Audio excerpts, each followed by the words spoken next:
Hello, welcome to this session of the machine learning for Titanic survival prediction. This is version 2.1, which is the next step for my previous video. My previous video covers the exploratory data analysis. As you remember, we understand the difference and we understand what's the relationship between the X and Y's. Mostly it's sex and p-class, and this time the data is almost ready. We will do the modeling. Okay, in this modeling we will have three major steps. The first step is to prepare the data before modeling. This includes the scaling of the data and splitting the training and the test data. Okay, and then we will put the data into the model. This time we'll still use logistics regression. And here what I'm trying to do is a chart to show which X has more influence on the Y. And then the final step is we will evaluate the model performance. Okay, let's get to the coding quickly. So let's first of all scale the data. In here we need to import sklearn dot pre-processing. From that we import standard scalar. After we import it, we create this guy. It's got kind of function standard scalar. Okay, just run it. We import it, we run it, and now we need to split the data frame into X and Y's. We say define X equal to the database. We need to drop two columns.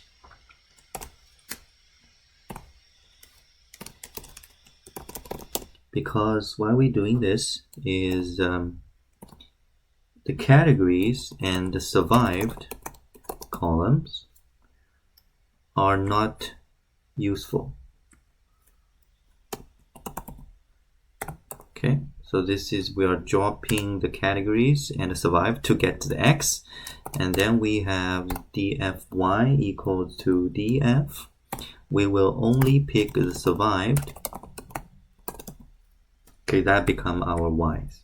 Okay, let's run this. We're good. Oh, let's check the data frame we just created. dfx is basically this. You can see this. We have only 7 variables and all the rows.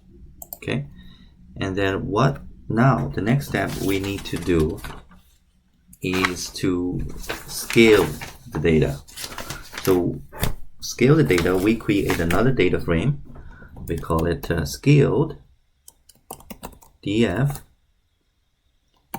So what we just created is dfx. Now it's a scaled dfx equal to scalar dot fit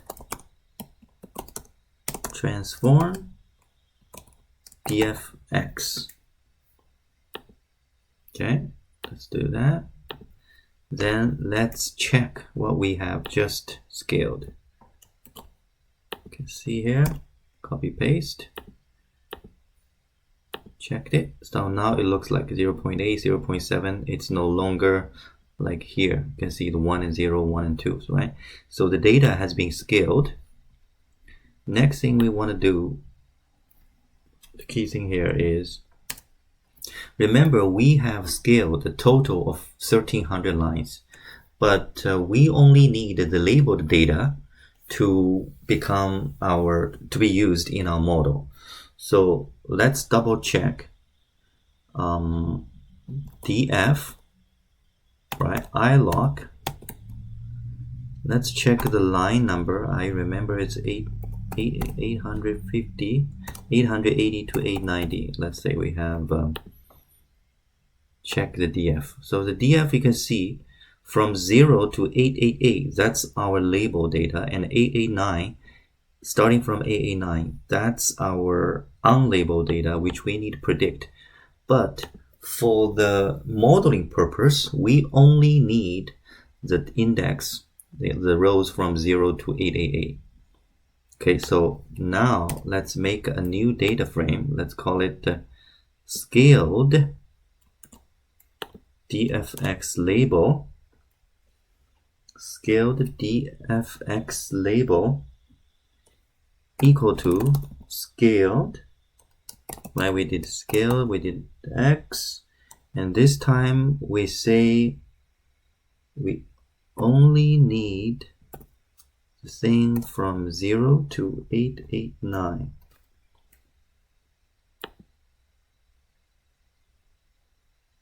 Scaled DF, yes, scaled DFX. Okay, so okay, let's check the shape of it. It should be less lines. It should be total of 889, which is from 0 to 888. Okay, so now we got that. Then we need to also create a new data frame for the unlabeled X. The unlabeled one, which we will put in the model later on. And we will start with 889 to the end, to the basically the last row. Okay, so we just create this guy, unlabeled, and then let's check the shape of it. Okay, scale data unlabeled shape, it should be 418, but 418 and 7. Also remember, we need to create a DFY label, and this will be input. We will input it to our model, because in the model we need X and Y's. Okay, 0, 889. Okay, we can quickly check what does it look like. See here, DFY label. Look like this, from 0 to 888, and that's survival or not. Okay, now we have the scaled data, right? We have also created data. We will have also separated the label data and unlabeled. The label data we will use for our model building. Okay, so next thing we want to do is split the data to training and the test. So for the time's sake, I will just in my video you can see this. Actually import the train test split from the sklearn model selections. Okay, we just need to run it. In here we will basically use the scaled data frame X label and Y label. That's the two things we want to split, right? And when we split, we use 20% of them will be the test data, 80% of them will be the training data. In the random state, I choose 101. So if you're running this code at your machine, we can have the same result. Okay, now we need to run this. Okay, run this. Let's check how many, because remember we have a total about 889 rows. Let's check the X train. What is the shape of X train? Check it, 771. So the test data is 178. The Y train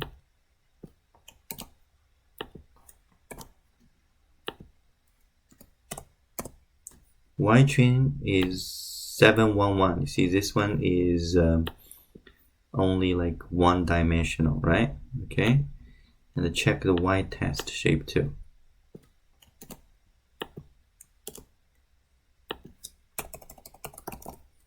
That's 178. Okay, now we have split data. The next important step is we need to fit, all the data is ready. We need to fit the data into the model.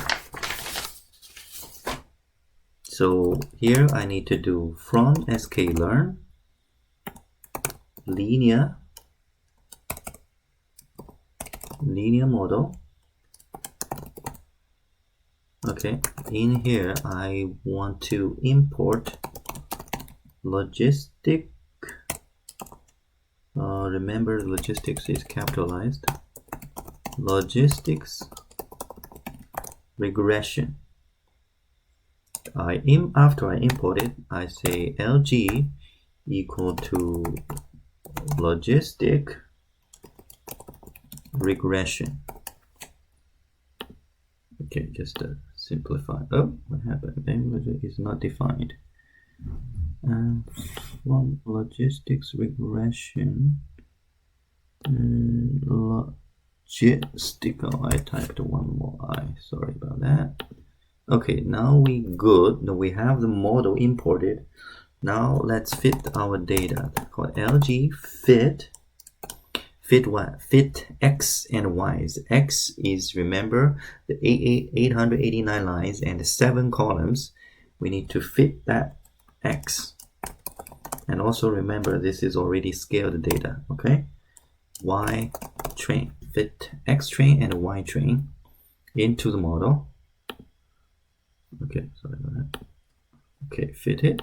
Now let's calculate coefficient. COEF equals to LG.COEF.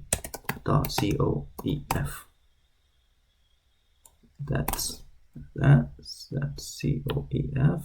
Okay. Coefficient. Let's see what the coefficient look like.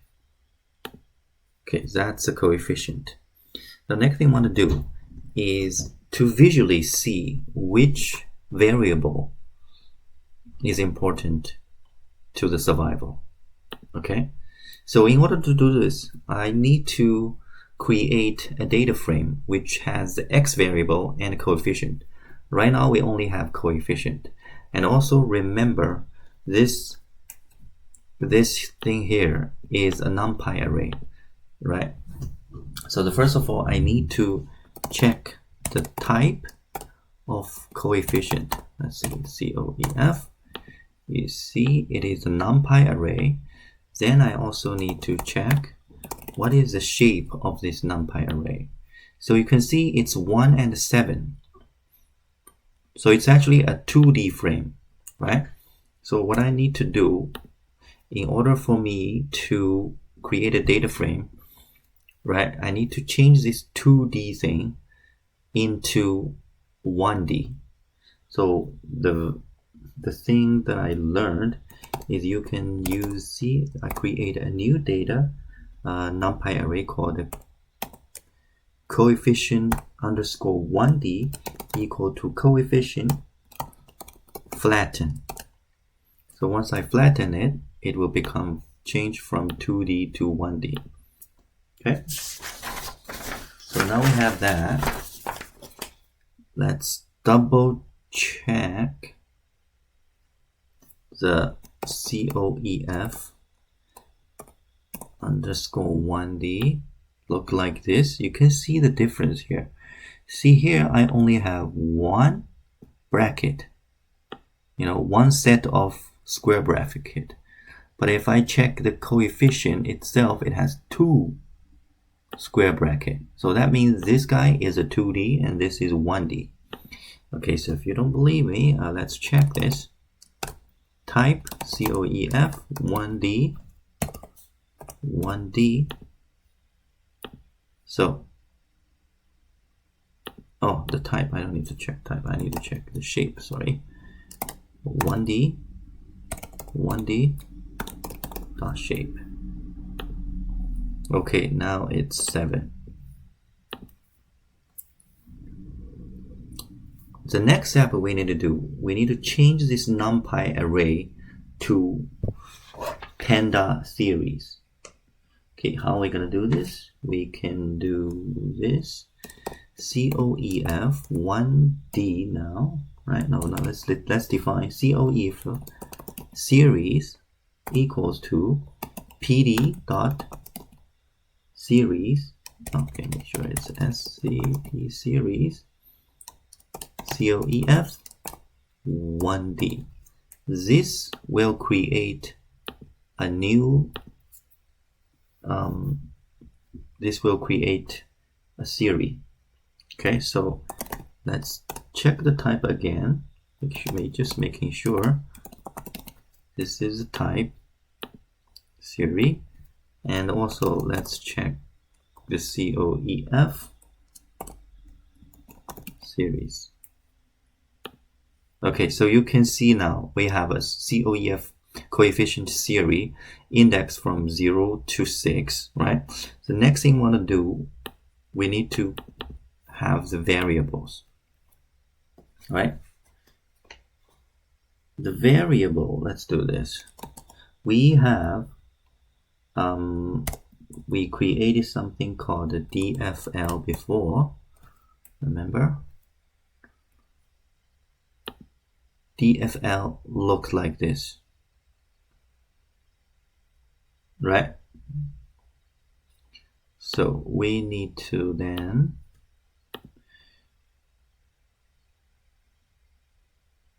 look at the columns. First of all, let's drop DFL. Let's drop some unnecessary columns. Let's drop the survived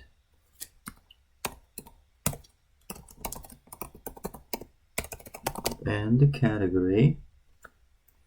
We are dropping the columns, that's why we need to define. So x is equal to 1. Okay.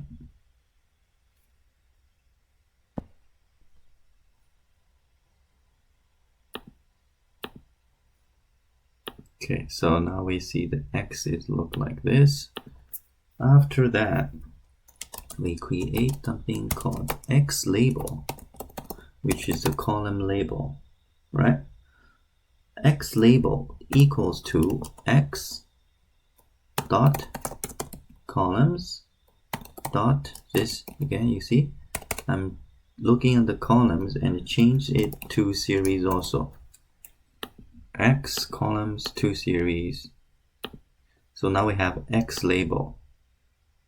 This is what I'm doing. Make a panda data frame. Okay, to check the column series, say X label.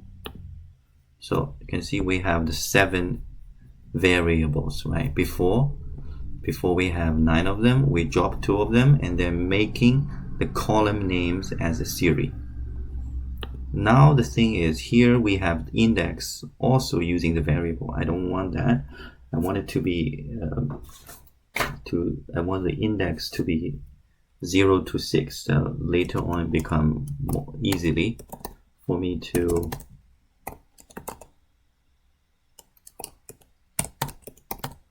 label. So what we do, we need to reuse the reset index. Drop the old index, so the X label now become like this. Check the X label. It should look like exactly like that. Okay, good. So now we have X label finished. We have this X label, then we have a coefficient. Next thing we want to do, we want to create data frame, call it coefficient data frame, right? Equals to PD dot concat. We're concatenating 2 series together. Concat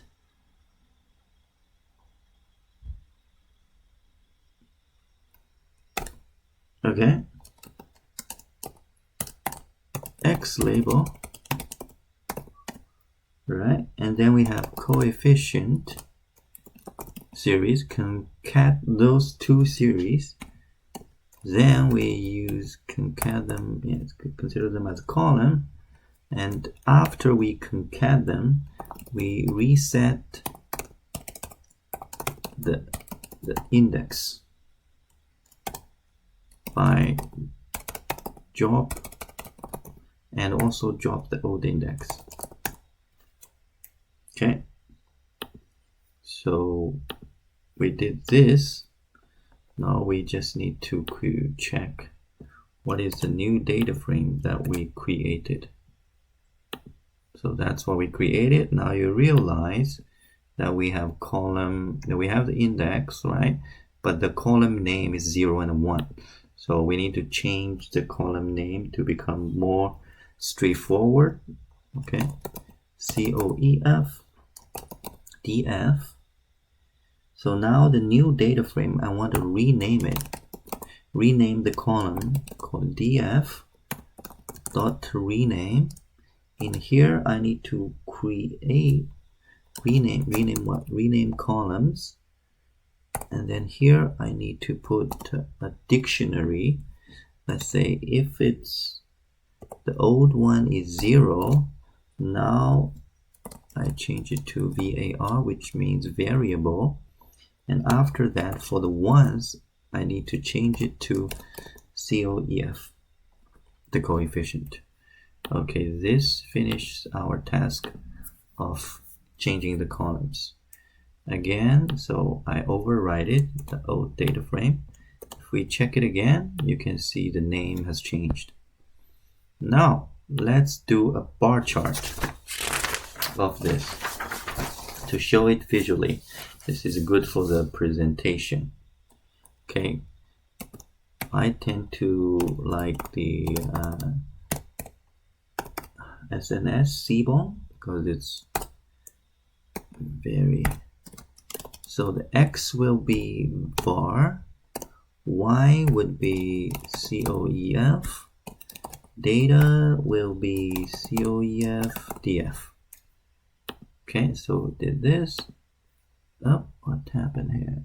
Seaborn has no bar chart? No, sorry, it's not called bar chart, it's called bar plot.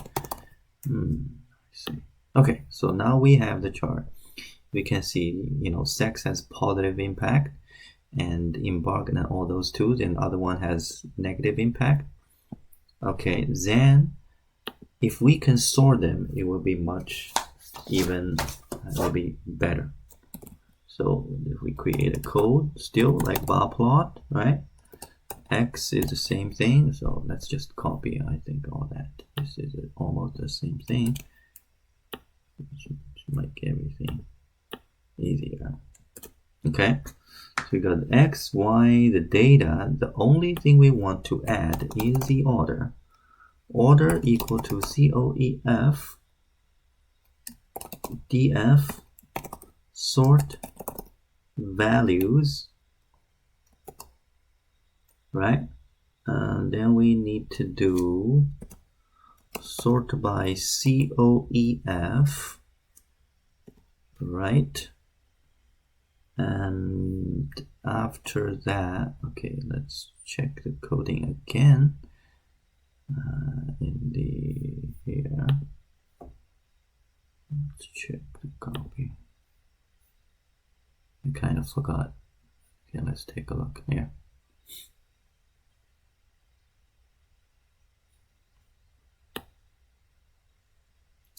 There's a little trick when you create that sorted columns. Okay, you need to do this order. Let's copy this.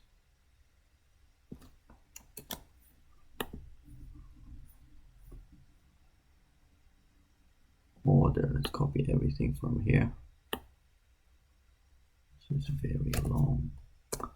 See, order equal to the data frame, sort value by coefficient, ascending equal to force, and the VAR variable. Now let's check that. We can clearly see there's 3 items has positive impact, the other 4 has a negative impact.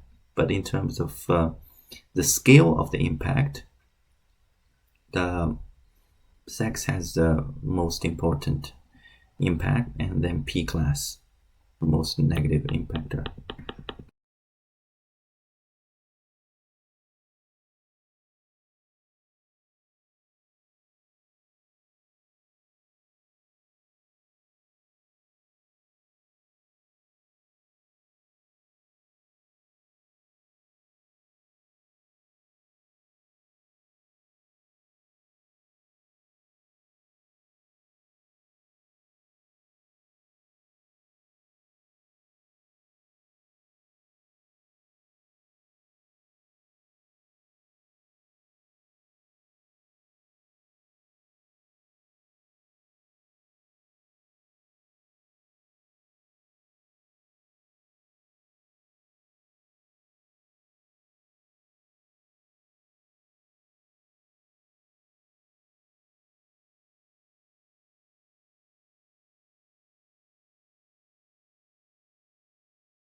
Okay, finally, let's evaluate our model. First of all, let's import some matrix. sklearn import from sklearn dot matrix import a couple of things. We need to first of all include something called accuracy score. Second, we need to import the classification report.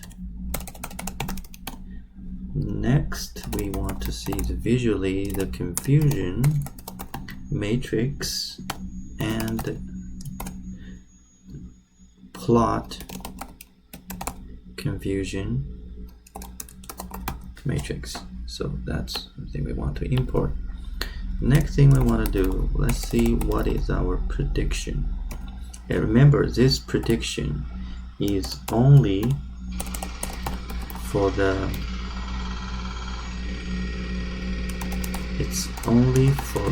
X. It's only for the test data. Okay, well, we're not into.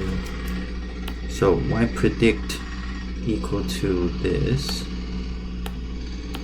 Run it. Let's check the y predict.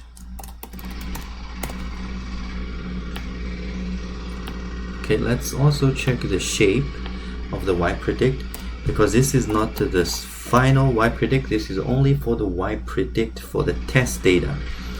Okay, it should be around maybe 100 lines, I believe, 178 lines.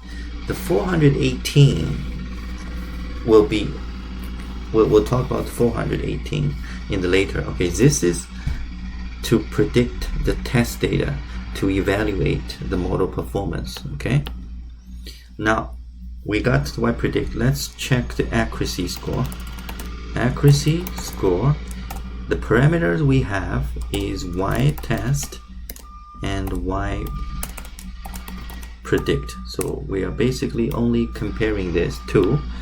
And what is accuracy? 81%. Next thing we want to do is to print classification report. In the classification report, we will have also two parameters. One is the actual data, which is y test, the 178 y's, and then compare it with the 178 predicted numbers. So you see this one, we have other than the accuracy 80%, we also have a detailed detailed explanation of the classification report. But to do it even more visually, let's do this. So I'm now defining a confusion matrix. The parameter we have is the model and the X test and the Y test. That's basically our actual. And this time I want to plot two things. One is the normalized, which has a percentage. The other one without normalization, and that's only going to be numbers. Okay, so now I'm defining that and then plotting that. You can see how do we interpret this. For example, my predicted be 47 people survive, but actually this is true label, right? Actual we have 47. So actual, okay, let me redo this again. So the 47 is something we predicted survived, but also actual survived, so we did it right. And then the 98 is we predicted died, but actually they are died. So those two things we did it right. The other two things, the quadrum that we didn't do it right, we predicted died, but actually people survived, and we predicted survive, but actually people just died. So those are two things that we undesirable. And this two quadrum, that's something we predicted right. Okay, that's our prediction and evaluation of the model.